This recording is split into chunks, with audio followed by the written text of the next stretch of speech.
Greetings from San Antonio, the beautiful river walk on this gorgeous day. Today's reflection is open mind, open heart. We're talking about Elie Wiesel, who wrote the book Night, and I remember reading Night when I was in high school. I'll have to go back and get another copy of it and read it again because I don't remember the details, but I do remember it talked about the concentration camps. And this interaction here is interesting because Elie Wiesel was 26 years old and was going to interview Francois Mauriac, who was a devout Christian, and it was in France in 1954. And 10 years earlier, Elie Wiesel had been a prisoner in a Jewish concentration camp.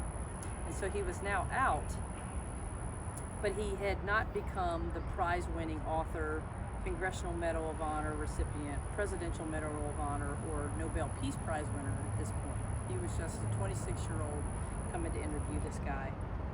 And so they were talking, and eventually Elie just gets so mad, and because Francois kept talking about Jesus, and Elie was saying, well, what about all of those Jewish children who suffered and were in those concentration camps?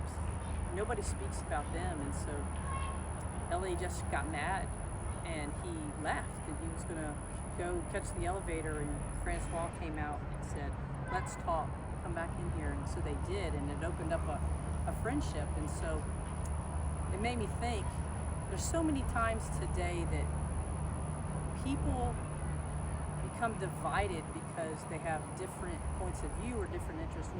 We need to be able to come to the table and talk, even if we disagree. And what I love is that Francois gave him the opportunity to share. He said, I want to hear about the camps, the trains, the death. And he gave Elie Wiesel the opportunity to share his story. And then he said, why don't you start writing about this? And that's when Elie's life changed, and he started becoming an author, and he wrote the book Night, and he gave the first copy of Night to Wiesel.